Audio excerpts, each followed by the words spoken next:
Hello students, आपका स्वागत है हमारे मेजर्स ऑफ सडन एनर्जी के एक और लेक्चर में। और आज हम लोग स्टार्ट करने वाले हैं मोड, जो कि एक बहुत इंपॉर्टेंट कंसेप्ट होता है।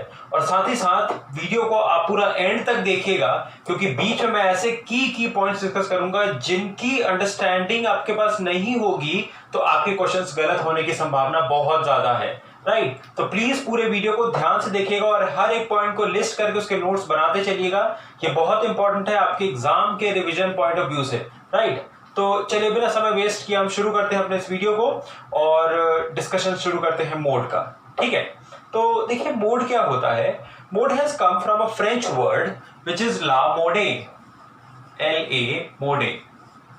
राइट, और ला मोडे जो वर्ड है बेसिकली इट हैज कम या it means basically fashion.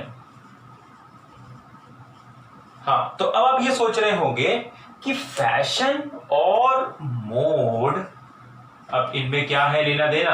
Right, fashion और मोड में क्या है लेना देना, ये चीज आपको देखना है। तो देखिए, फैशन हम क्या बोलते हैं, किसी चीज का फैशन कब होता है। हाँ, या जब किसी चीज का फैशन होता है तो बेसिकली उसका असर क्या पड़ता है। आप खुद ही इमेजिन करिए, मेरे ख्याल से बहुत यंग था मैं, आई थिंक 10 या 12 साल का था, तब एक नई तरह की जीन्स आई थी that is called bell bottom jeans. Right, और वो बेल बॉटम जीन्स जो थी वो जब फैशन बनी तो लगभग हर आदमी ने उस जीन्स को खरीदा और उसको पहनना शुरू किया। राइट, तो मैक्सिमम लोग उस तरह की जीन्स को पहनना शुरू कर दिए थे। हाँ, तो जब भी कोई चीज फैशन में होती है ना तो उसकी फ्रीक्वेंसी बढ़ जाती है, या उसके कंज्यूमर्स बढ़ जाते हैं, या वो एंट्री बढ़ जाती है।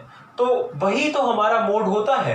मोड का मतलब क्या होता है, the observation which occurs the maximum number of time. या बहुत छोटी क्लास से पढ़ते आ रहे हैं कि जो ऑब्जर्वेशन सबसे ज्यादा बार है, जिसकी फ्रीक्वेंसी सबसे ज्यादा है, वही हमारा मोड होता है। तो इसीलिए मोड को, या मोड का जो नाम है उसको डिराइव किया गया वर्ड फैशन से, क्योंकि जब भी किसी चीज का फैशन होगा ना तो उसमें हम लोग क्या करेंगे, हम लोग ये कोशिश करेंगे कि वो, या ऐसा होगा कि वो चीज ज्यादा से ज्यादा हमें दिखेगी। राइट, तो इसीलिए मोड को फैशन वर्ड से कनेक्ट करते हैं। ये सबसे पहली चीज है। अच्छा, जब हम मोड की डेफिनेशन को समझ गए तो उसके बाद हमें क्या जानना जरूरी है, हमें जानना जरूरी है कि इसका कैलकुलेशन और इसका रिप्रेजेंटेशन कैसे होता है। राइट, तो देखिए मोड को हम जब रिप्रेजेंट करते हैं तो इसका जो रिप्रेजेंटेशन होता है वो क्या होता है, इसका रिप्रेजेंटेशन जो होता है वो होता है बाय कैपिटल Z। हम मोड को रिप्रेजेंट करते हैं बाय कैपिटल Z। और जैसा कि मैंने आपको एक्सप्लेन किया था कि हमारे पास 3 तरह की सीरीज होंगी, इंडिविजुअल, डिस्क्रीट और कंटीन्यूअस। तो हर सीरीज में मोड देखिए हम कैसे कैलकुलेट करेंगे उसको समझते हैं। अगर हम बात करें इंडिविजुअल या डिस्क्रीट सीरीज की, हाँ, इंडिविजुअल या डिस्क्रीट सीरीज की, तो यहां पे तो आपको कोई दिक्कत ही नहीं है। आपको क्या करना है, बेसिकली मोड को बाय ऑब्जर्वेशन आप फिगर आउट कर सकते हैं। बाय ऑब्जर्वेशन आप फिगर आउट कर सकते हैं, बस आप देखेंगे और आप बता देंगे। और मोड बेसिकली क्या होता है, the element which occurs the maximum number of time, वही हमारा मोड होता है। तो आप बस ऑब्जर्व करेंगे और बता देंगे कि आपका मोड एक्चुअली है क्या। राइट, तो एक क्वेश्चन मैं समझाता हूं आपको बहुत जल्दी से। ये देखिए, अगर क्वेश्चन की बात करूं मैं, मेरे पास है x, तो x की वैल्यू है लेट्स से 1 2 3 4 5 और इनकी फ्रीक्वेंसी है, या 6 ले लेता हूं। अब इनकी फ्रीक्वेंसी है लेट्स से 2 3 1 0 4 और 3। तो अब यहां पे मैक्सिमम फ्रीक्वेंसी किसकी है, मैक्सिमम फ्रीक्वेंसी है 5 की। तो ये 5 ही हमारा मोड बन जाएगा, क्योंकि 5 हमारा 4 बार आ रहा है, बाकी कोई और एंट्री 4 बार नहीं आ रही है। अच्छा, अगर मैं इस एंट्री को जैसे इस 1 को हटा के मैं 4 कर देता तो इस सीरीज में हमारे पास 2 मोड हो जाते, 3 भी और 5 भी। तो ये ऐसे डिस्ट्रीब्यूशन को हम बोलते हैं बाय मोडल। अच्छा, मोड के साथ ये प्रॉब्लम आएगी, मीडियन और मीन के साथ कभी ये प्रॉब्लम नहीं आएगी। मोड के साथ ये प्रॉब्लम क्यों आएगी, क्योंकि मोड की डेफिनेशन क्लियर नहीं है। हम जब बोलते हैं किसी चीज की फ्रीक्वेंसी मैक्सिमम, तो ऐसा भी तो हो सकता है ना कि 2 चीजों की फ्रीक्वेंसी क्लैश कर जाए। तो इसीलिए मोड जो है हमारा क्लियरली डिफाइंड नहीं होता। तो वहां पे हम क्या बोलेंगे, हम बोलेंगे सीरीज में हमारे पास मल्टी मोडल सीरीज है, मतलब उसमें मोर देन 1 मोड्स हैं। अच्छा, इस पर भी और डिस्कशन भी है आगे, अब बस बने रहिए आप। हाँ, तो देखिए यहाँ पे इस सीरीज में 2 मोड हो गए। अब हम समझ गए आपके दिमाग में क्या आ रहा होगा कि सर अगर इसकी फ्रीक्वेंसी भी 4 हो जाए, सर इसकी फ्रीक्वेंसी भी 4 हो जाए, सर इसकी फ्रीक्वेंसी भी 4 हो जाए, तो सर क्या ये सब मोड हो गए? नहीं, उस केस में हम बोलेंगे कि सीरीज में कोई मोड नहीं है, क्योंकि ये सीरीज हमारी ऐसी है कि यहाँ पे मोड फिगर आउट करना पॉसिबल ही नहीं है, राइट। तो इसीलिए हम बोलेंगे कि this series has no mode. हाँ, तो एक चीज को ध्यान दिया जाता है कि अगर कंसेंट्रेशन हमको देखा जाता है, कोई एक वैल्यू या दो वैल्यू की जगह कंसेंट्रेशन है, तो हम बोलते हैं कि ठीक है इसमें एक मोड है या दो मोड है या तीन वैल्यू है तो तीन मोड है। हाँ, लेकिन फिर बहुत ज्यादा अगर ये यहाँ पे देखेंगे तो इनका कंसेंट्रेशन नहीं हो रहा है, ये तो क्या है, तो इवनली स्प्रेड है ना। मोड किसी चीज को आप कब बोलते हैं? देखिए बहुत कंसेप्चुअल पॉइंट आपको समझाता हूं। मोड आप किसी चीज को कब बोलते हैं? जब वो नॉर्मल से ज्यादा होता है। यहां पे ये देखिए 4, ये सब नॉर्मल तो हो गए, जब सब ज्यादा हो जाएंगे तो सब नॉर्मल हो जाएंगे। So no value will stand out. When no value will stand out so there will be no mode in the series. ठीक है, तो जब कोई एक पर्टिकुलर वैल्यू स्टैंड आउट करने लगती है तब हम उसको मोड बोलते हैं। ऐसा नहीं है कि अगर सब वैल्यू स्टैंड आउट कर गई तो सब मोड हो गए, तो उन केस में कोई स्टैंड आउट नहीं किया। एक लाइन में 10 बच्चे खड़े हैं, अब मैंने बोला कि जो बच्चा एक कदम आगे आया मैं उसको देख पाऊंगा। हाँ, तो अगर मान लीजिए कि 10 बच्चे हैं, उसमें से एक बच्चा आगे आ गया तो मैं देख लूंगा अच्छा ये बच्चा एक कदम आगे आ गया है। सभी एक कदम आगे आ जाएंगे तो मुझे लगेगा कि कोई आगे नहीं आया है कि नहीं? तो यहाँ पे वैसा ही कुछ कंसेप्ट है। तो ये बहुत बारीक पॉइंट है, तो ध्यान दीजिएगा कि कब हम बोलेंगे कि सीरीज में दो मोड हैं, तो एक दो पार्टिकुलर वैल्यू स्टैंड आउट कर रही है तो फिर वो मोड हो जाएंगी, सब स्टैंड आउट कर रही है तो उस केस में कोई भी मोड नहीं होगा। ठीक है, अच्छा, बहुत इंपॉर्टेंट पॉइंट था। उसके बाद आते हैं mode in a continuous series. जब कंटीन्यूअस सीरीज पे आएंगे तो फिर वहां पे मोड कैसा होगा, और ये बहुत इंपॉर्टेंट है। हाँ, तो चलिए मैं बोर्ड को रब कर देता हूं, आप लेकिन नोट्स बनाते चलेंगे पूरे प्रॉपरली। हाँ, क्योंकि नोट्स बनाना आपको यहाँ पे बहुत जरूरी है। अच्छा, तो देखिए जब मैं बात करता हूं कंटीन्यूअस सीरीज की, तो उसमें हमें क्या ध्यान देना होता है? अगर मेरे पास कोई कंटीन्यूअस सीरीज है तो सबसे पहली चीज यहाँ पे जो आपको कंफ्यूजन आता है वो आता है कि मैं ग्रुपिंग सीरीज बनाऊं, एनालिसिस टेबल बनाऊं या ना बनाऊं। ये सबसे पहला आपके मन में कंफ्यूजन आता है कि ग्रुपिंग एनालिसिस बनेगा या नहीं बनेगा। ठीक है, तो देखिए मैं उसका भी तरीका आपको बताता हूं, ग्रुपिंग एनालिसिस कब बनता है और कब नहीं बनता है। अगर अब इन चीज को ध्यान दीजिएगा, if the series is regular या if the distribution is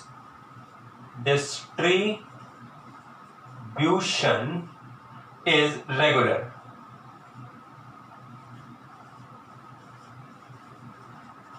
हाँ, तो अगर डिस्ट्रीब्यूशन हमारा रेगुलर है तो वहां पे क्या है? अच्छा, पहले तो रेगुलर डिस्ट्रीब्यूशन का मैं आपको मतलब समझा दूं। लेट्स से कि मेरे पास कुछ क्लास है 0 से 10, 10 से 20, 20 से 30, 30 से 40, 40 से 50, और इनकी फ्रीक्वेंसी है। तो अब इनकी फ्रीक्वेंसी क्या है? लेट्स से इट इज 2, 3, या थोड़ी बड़ी वैल्यूज ले लेता हूं ना, इसको मैं 8, 10, 15, then 12 and finally we have 6। अब ये सीरीज का आप फ्लो देखिए, मिनिमम से स्टार्ट हुई, एक छोटी वैल्यू से स्टार्ट हुई, ग्रो की, वहां से बढ़ते बढ़ते आगे गई, और उसके बाद फिर घटना शुरू हो गई। जो फ्लो था आपने इमेजिन किया, ये ऐसा फ्लो था। ठीक है, minimum to maximum then to minimum, या low to high then to low. इस डिस्ट्रीब्यूशन को हम बोलते हैं रेगुलर या बोलते हैं नॉर्मल। ये एक नॉर्मल तरह का डिस्ट्रीब्यूशन होता है जिसमें सिर्फ एक पीक होती है और पीक के आसपास ही कंसेंट्रेशन हाई होता है। देखिए इस पर ध्यान दीजिएगा, पीक के आसपास, यानी कि यहाँ 15 पे पीक आ रही है और कंसेंट्रेशन देखिए पीक के पास हाई है। जैसे 15 के जो जस्ट पहले वाली वैल्यू है, जो जस्ट बाद वाली वैल्यू है, उनकी जो फ्रीक्वेंसी है वो भी कंपैरेटिवली 15 के रेंज में है, लेकिन उनसे दूर जो वैल्यूज है वो रेंज में नहीं है। 15 के पास 8 नहीं है, या करीब लगभग उसका आधा है कि नहीं? तो वो उसके रेंज में नहीं है। तो इस डिस्ट्रीब्यूशन को हम बोलते हैं कि ये रेगुलर डिस्ट्रीब्यूशन है। ठीक है, और ऐसे केसेस में अगर डिस्ट्रीब्यूशन अगर हमारा रेगुलर है तो वहां पे हम क्या बोलेंगे? वहां पे हम बोलेंगे कि class with highest frequency is the modal class. जिस क्लास की हाईएस्ट फ्रीक्वेंसी वो हो गई हमारी मॉडल क्लास। जिस क्लास की हाईएस्ट फ्रीक्वेंसी वो हो गई मॉडल क्लास। ये क्लास की हाईएस्ट फ्रीक्वेंसी थी तो ये हुई हमारी मॉडल क्लास। ठीक है, तो ये चीज को ध्यान देंगे, class with highest frequency is model class when the distribution is regular. जब डिस्ट्रीब्यूशन हमारा रेगुलर होगा तब ऐसा होगा, ठीक है। अच्छा, अब अगर हम एक सेकंड पॉइंट लिखें, देखिए सेकंड पॉइंट क्या है, if the concentration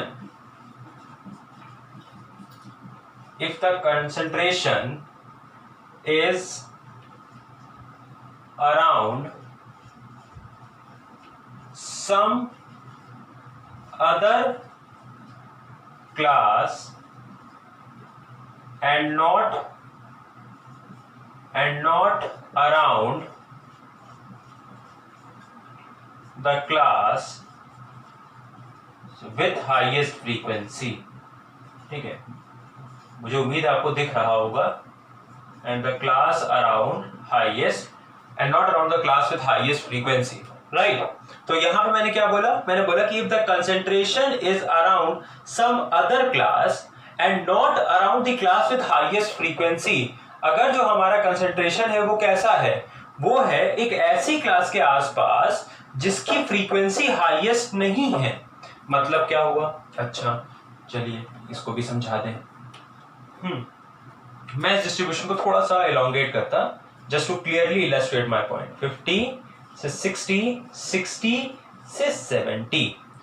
अब देखिए एंट्रीज कैसी हैं, it is let's say 2 then 5 then 20 then 3 then 11 and finally 13 and then let's say 12।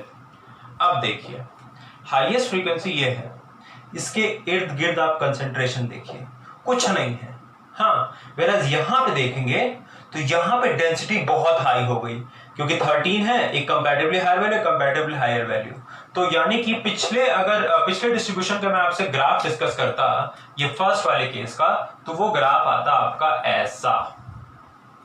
इसका ग्राफ देखिए कैसा आएगा, इसका ग्राफ आएगा ऐसा, या यूं कहें थोड़ा सा ऐसा, है ना। लो से हाई पे गया, फिर लो पे आके एक जगह के फ्लैट आउट हुआ, ठीक है। इट इज ऑलमोस्ट फ्लैट, ये कुछ इस तरीके से है ना, तो इट इज ऑलमोस्ट फ्लैट। तो अब इस डिस्ट्रीब्यूशन में कहते हैं this has a single peak, इसके पास एक पीक है। हाँ, इसके पास हम बोलते हैं एक पीक के साथ एक प्लेटो भी है, एक पीक है और पीक के साथ एक प्लेटो भी है। जब पीक के साथ प्लेटो आ जाता है तब मोड का शिफ्ट होने की संभावना बढ़ जाती है। तब हो सकता है मोड इस क्लास में हो सकता है ये मॉडल क्लास हो, या हो सकता है कि इन तीन में से कोई मॉडल क्लास हो, ज्यादा संभावना इसकी है। हाँ, हो सकता है इन तीन में से कोई एक मॉडल क्लास हो, ठीक है। तो ये चीज को ध्यान देंगे। तो ऐसे सिचुएशंस में आप क्या करेंगे, आप यहाँ पे ग्रुपिंग एंड एनालिसिस टेबल का यूज करेंगे, और मुझे उम्मीद है वो आपको बहुत अच्छे से आता होगा, ग्रुपिंग एंड एनालिसिस टेबल।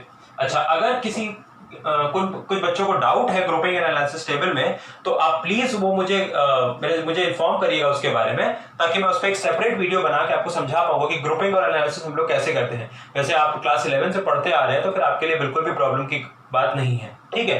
तो ये ग्रुपिंग एंड एनालिसिस टेबल यहाँ पे यूज करेंगे इस केस में, ठीक है। अच्छा, और देखिए किन केसेस को कवर करेगा वो समझिएगा।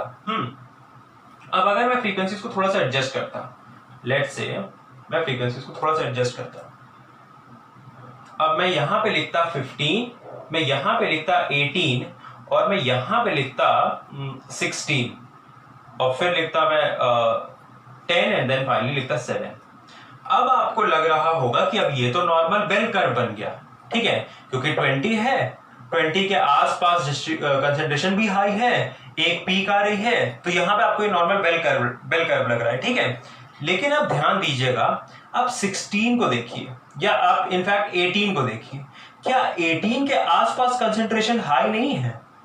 18 के भी तो आसपास कंसंट्रेशन हाई है ना। तो 20 के आसपास तो कंसंट्रेशन हाई है, वो तो ठीक बात है, लेकिन क्या सिर्फ 20 के आसपास कंसंट्रेशन हाई है? नहीं, बेल कर्व में सिर्फ एक ही जगह कंसंट्रेशन हाई होता है, अराउंड द हाईएस्ट फ्रीक्वेंसी, और वहां पे हम क्या करते हैं, जिस क्लास की हाईएस्ट फ्रीक्वेंसी होती है उसको मॉडल क्लास मान लेते हैं। लेकिन जब यहां पे देखिए कंसंट्रेशन स्प्लिट हो गया, जब कंसंट्रेशन स्प्लिट हो गया, तो अब हम क्या बोलेंगे, अब हमारे पास श्योरिटी नहीं है कि इस क्लास में मोड होगा या इसमें होगा।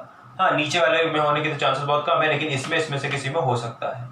तो अब यहाँ पे जब चूंकि कंसंट्रेशन स्प्लिट हो गया, क्योंकि 20 के आसपास भी कंसंट्रेशन हाई है और 18 के आसपास भी कंसंट्रेशन हाई है, तो मोड इनमें से किसी क्लास में हो सकता है, वो गारंटी नहीं कि इस क्लास में हो। ठीक, तो ये चीज को आप बहुत अच्छे से ध्यान देंगे। ठीक, तो रेगुलर डिस्ट्रीब्यूशन क्या होता है, या केस क्या होता है, वो आपको समझ में आया। अच्छा, अब एक लास्ट केस में आपसे डिस्कस करता हूं। मुझे उम्मीद है आप हर चीज का नोट बना रहे होंगे, और नोट्स बनाना बहुत जरूरी है। ठीक है, बिल्कुल भी इन चीजों को आप कैजुअली नहीं लेंगे। अच्छा, अगली चीज देखिए, अगली चीज जो है आपकी वो क्या है, हाँ, if there are multiple concentration points, if there are multiple concentration points, वो पॉइंट्स आ गए जहां पे कंसंट्रेशन कई जगह पे पीक किया।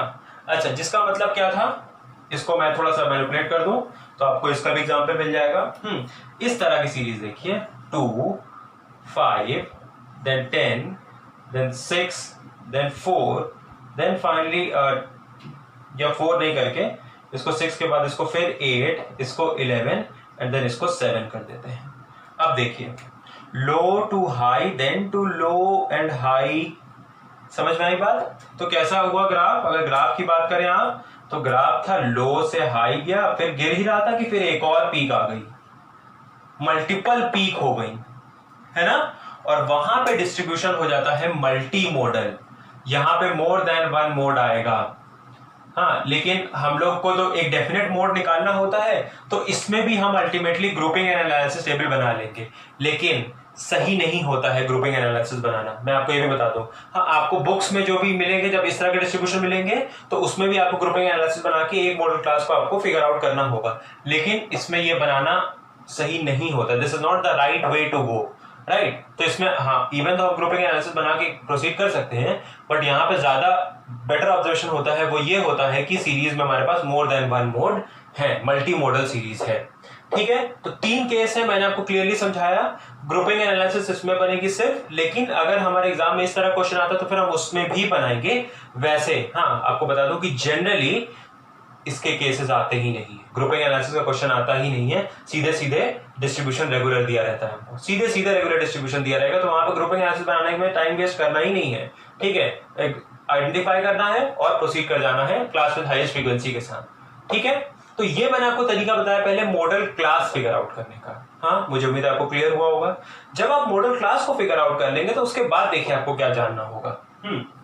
मैं बोर्ड को रब कर दे रहा हूं, लेकिन आप हर चीज को कॉपी डाउन करेंगे एकदम अच्छे से। अच्छा, तो देखिए,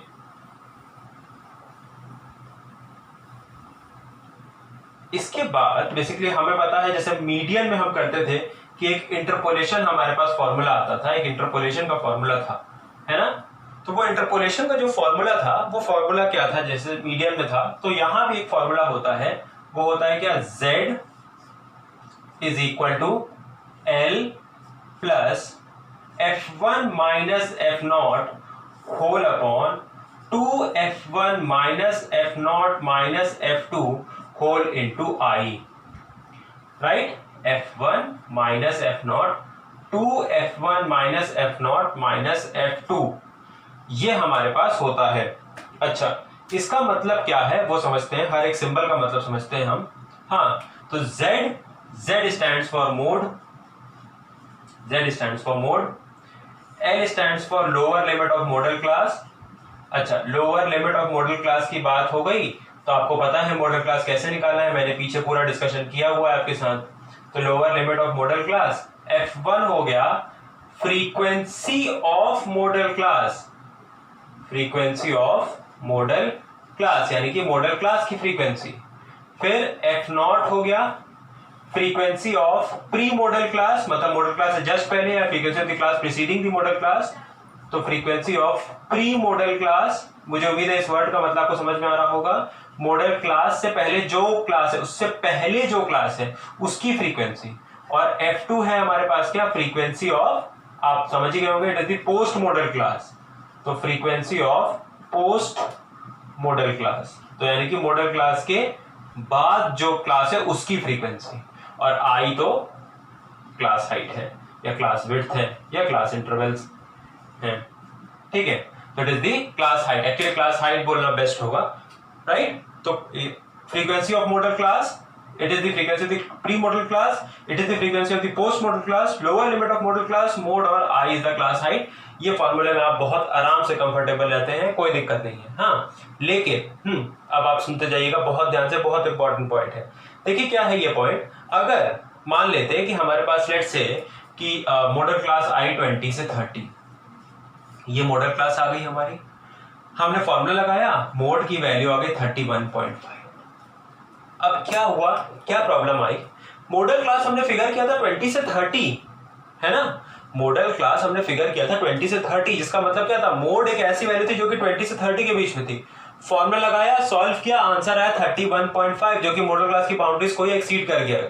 अगर ऐसा होता है तो वहां पे हम we use the alternative formula, वहां पे we use the alternative formula.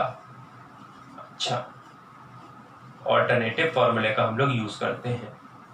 अच्छा, ऑल्टरनेटिव फॉर्मूला देखिए क्या होता है, Z is equal to L plus F2 upon F0 plus F2 whole into I। ठीक है, Z is equal to L plus F2 whole upon F0 plus F2 into I। सारे symbols का मतलब वही होगा, मैं हट जाता हूं ताकि आप फॉर्मूला एकदम क्लियरली देख पाए। अच्छा, राइट। तो ये फॉर्मूला आप यूज करेंगे कब, जब ये आपकी बाउंड्रीज को पार कर गया होगा, है ना। तो इस चीज को भी आप ध्यान देंगे कि Z is equal to L plus F2 whole upon F0 plus F2 into I, ये आपका फॉर्मूला होगा। क्लियर है ये बात? अच्छा, एकदम अच्छे से। उसके बाद हम लोग आगे चलते हैं। अब देखिए यहाँ पे दो चीजें आपके ध्यान में आएंगी, या दो चीजें आपको करनी होगी। वो क्या है, जब आप मोड कैलकुलेट कर लेंगे या मोड कैलकुलेट करना शुरू करेंगे तो आपको क्लासेस कैसे दी होंगी उस पर भी बहुत इंपॉर्टेंट है। हाँ, उस पर भी मतलब बहुत ध्यान देना होगा हमें।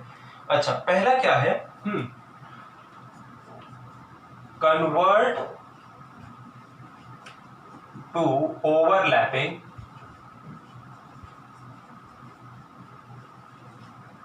इन केस ऑफ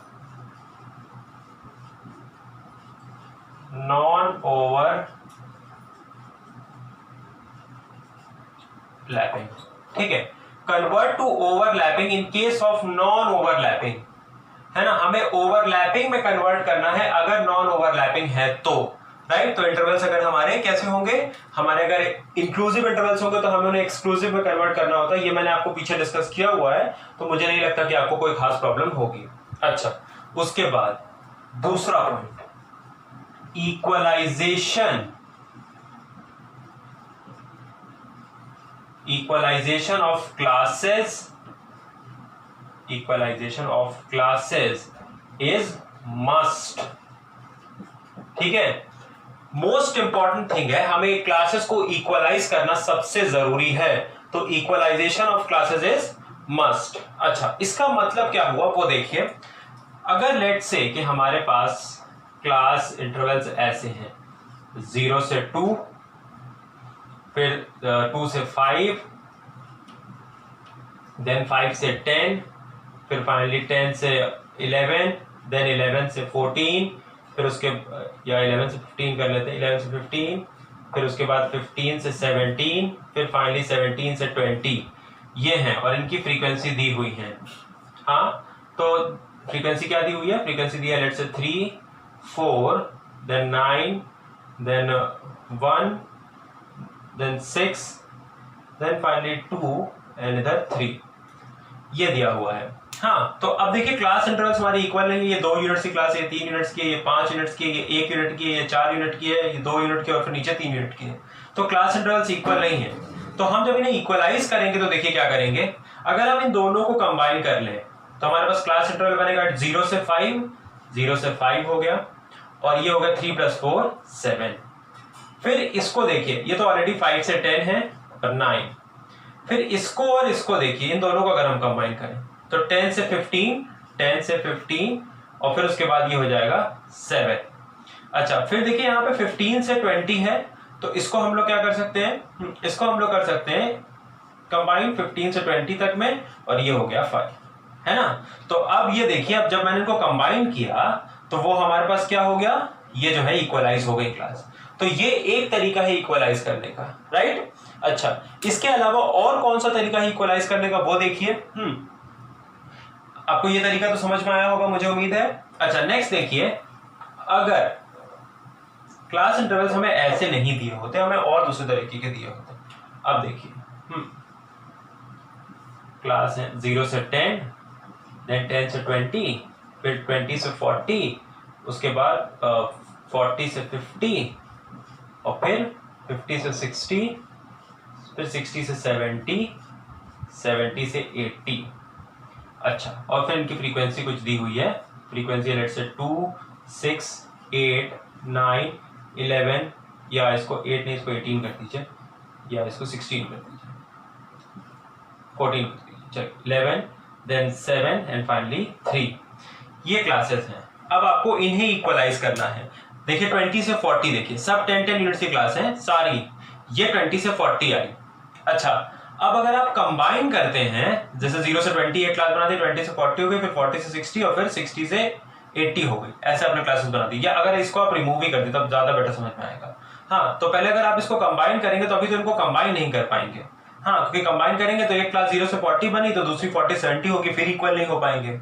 हाँ, तो जब कंबाइन करना पॉसिबल नहीं होता है, जहां पे कंबाइन करना पॉसिबल है वहां पे कंबाइन करिएगा। हाँ, क्योंकि कॉम्बिनेशन इज मोर एक्यूरेट। हाँ, लेकिन जहां पे कंबाइन करना पॉसिबल नहीं है, या कंबाइन करने के बाद बहुत कम क्लासेस बच रही हैं, कंबाइन करने के बाद बहुत कम क्लासेस बच रही हैं। हाँ, तो मतलब कि समझिए कि सारी क्लास को 10 क्लास थी ओरिजिनली, आपने कंबाइन करके बस 2 क्लास बची। हाँ, तो वहां पे तो बहुत बहुत बड़ी गड़बड़ी हो गई, तो इसलिए वहां पे आप कंबाइनिंग नहीं करेंगे। हाँ, वहां पे आप स्प्लिटिंग करेंगे। तो आप बेसिकली एक अजम्पशन मान के चलेंगे कि इसको 2 क्लास में स्प्लिट करेंगे, एक 20 से 30 और एक 30 से 40 में। आप इसको 2 क्लास में स्प्लिट कर देंगे, 20 से 30 और 30 से 40 में, और उनकी फ्रीक्वेंसी को 7 अज्यूम कर लेंगे। इंपॉर्टेंट बात, इनको हमने अज्यूम किया कि ये इक्वली डिस्ट्रीब्यूटेड हैं, और इसीलिए मैं बोलता हूं कि स्प्लिटिंग को आपको अवॉइड करना चाहिए, क्योंकि यहां पे एक अजम्पशन बेस हो गया। कंबाइनिंग में आप कोई अजम्पशन नहीं कर रहे, आप सारी फ्रीक्वेंसीज को ऐड कर रहे थे, जो कि it will hold true. 2 class को आप कंबाइन करेंगे, अरे 0 से 10 2 एंट्रीज हैं, 10 से 20 6 एंट्रीज हैं, तो 0 से 20 8 एंट्रीज हो गई कि नहीं।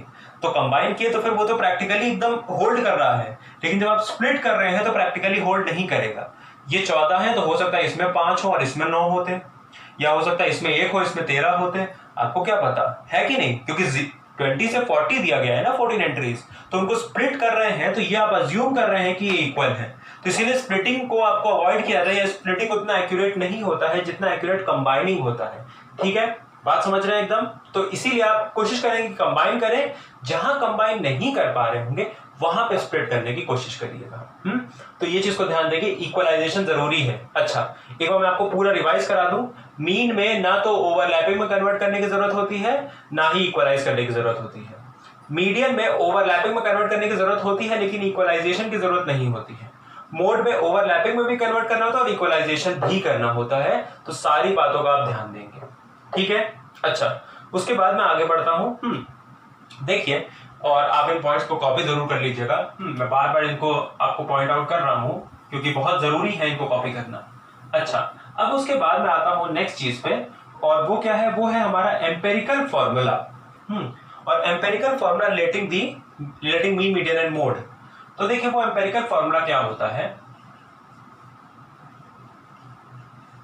एम्पेरिकल फॉर्मूला, हाँ, सबसे पहली चीज तो एक चीज आप ये ध्यान दीजिए कि इन अ सिमेट्रिकल डिस्ट्रीब्यूशन, मतलब कि जिस डिस्ट्रीब्यूशन में कोई भी स्क्यूनेस ना हो। अभी स्क्यूनेस आपका अगला चैप्टर है तो आप उसमें जानेंगे। हाँ, तो इन सिमेट्रिकल डिस्ट्रीब्यूशन उसमें क्या होता है, उसमें mean is equal to median is equal to mode होता है।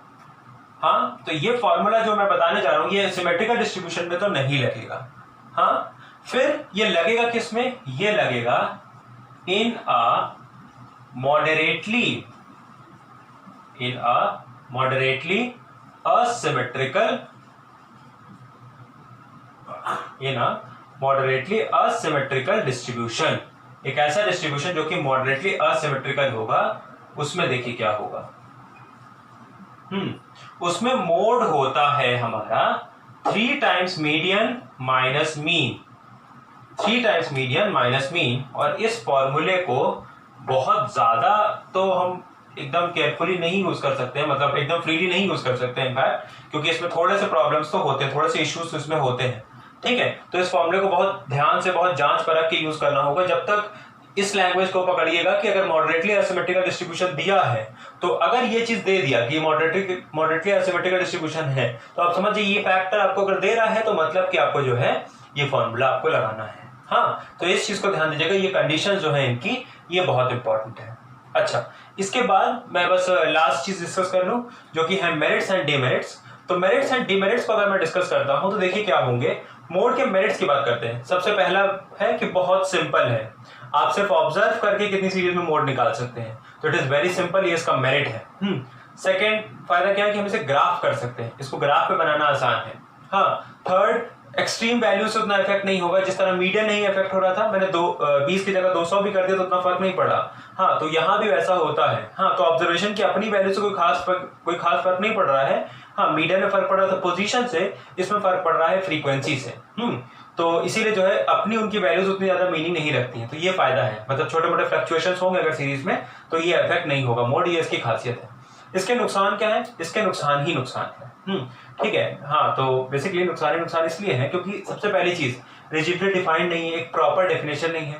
प्रॉपर डेफिनेशन नहीं है तो फिर क्या मोर देन वन मोड आने की संभावना होती है। सीरीज हमारी मल्टी मॉडल हो सकती है, कभी मोर देन वन एवरेज नहीं मिलेगा आपको, मोर देन वन मीडियन नहीं मिलेगा, लेकिन मोर देन वन मोड मिल सकता है। ये एक बहुत बड़ा ड्रॉबैक है। हमें कोई भी स्टडी करनी है, हमको एक मॉडल वैल्यू चाहिए, 4-5 मॉडल वैल्यूज आ गई, हाँ कहाँ से ऑपरेट कर पाएंगे हम? ठीक है, तो ये सबसे बड़ा डिसएडवांटेज है कि इट इज इल डिफाइंड। फिर फर्दर मैथमेटिकल ट्रीटमेंट आप इसको नहीं दे सकते हैं। कंबाइंड मोड जैसा कुछ नहीं आपको मिलेगा, वेटेड मोड जैसा आपको कुछ नहीं मिलेगा, तो फर्दर मैथमेटिकल ट्रीटमेंट आप इसको नहीं दे सकते। और अगर आपने ध्यान दिया हो तो मैंने कोई भी मैथमेटिकल प्रॉपर्टी यहाँ पे डिस्कस नहीं किया आपके साथ, वो उसका रीजन यही है क्योंकि कोई खास मैथमेटिकल प्रॉपर्टी होती ही नहीं है। हाँ, अगर मैं बहुत ज्यादा डिस्कस करना भी चाहूँ तो मैं स्केल और ओरिजिन वाली बात कर सकता हूँ कि it is dependent on scale and origin. जैसे मीडियन डिपेंडेंट होता है, मतलब अगर सारे ऑब्जर्वेशन को हम 2 से बढ़ा दें तो फिर मीडियन 2 से बढ़ जाएगा, तो वही मोड के साथ भी होगा। सारे ऑब्जर्वेशन को 2 से घटा दें तो वही मोड के साथ भी होगा। हाँ, तो आप यूं समझिए कि फर्क तो पड़ता है dependent on scale and origin, उसके अलावा कोई ऐसी प्रॉपर्टी है? कोई नहीं है। हाँ, तो मोडल डेविएशन हमारे मीनिंगलेस होते हैं, मतलब डेविएशन अबाउट मोड अगर हम कैलकुलेट करेंगे तो वो कहीं भी किसी भी इंपॉर्टेंट फैक्टर की तरफ पॉइंट आउट तो करेगा ही नहीं। हाँ, तो ये चीजें हैं। ठीक है, तो बस ये कुछ मेरिट्स एंड डिमेरिट्स हैं जिनको आप आराम से कर सकते हैं। मेरिट्स एंड डिमेरिट्स में आपको कभी प्रॉब्लम नहीं हुई है। हाँ, तो बस आप इस वीडियो को बहुत ध्यान से देखेंगे, हर एक पॉइंट का नोट बनाएंगे। राइट, नोट बनाना बहुत जरूरी है, बहुत ही इंपॉर्टेंट लेक्चर था ये। मैंने बहुत ही कोर कंसेप्ट आपके साथ डिस्कस किए हैं। उसके साथ ही साथ आप मुझे ये भी बताएंगे क्या ग्रुपिंग एनालिसिस टेबल में आपको प्रॉब्लम हो रही है, तो अगर आप वो मुझे बता देंगे तो मैं जो है आपके लिए डिस्कस कर लूंगा कि ग्रुपिंग एनालिसिस टेबल को बेसिकली कैसे हम लोग फिगर आउट कर सकते हैं। ठीक है, तो वो चीज मुझे बताइएगा। और इसके बाद जो अगला लेक्चर आएगा वो ज्योमेट्रिक मीन हार्मोनिक मीन का होगा, बहुत ही छोटा सा कंसेप्ट है वो, और उसी के साथ जो है हमारा ये चैप्टर खत्म हो जाएगा। तो बने रहिए, रिवाइज करते रहिए, एग्जाम पास है। ठीक है, चलिए, थैंक यू।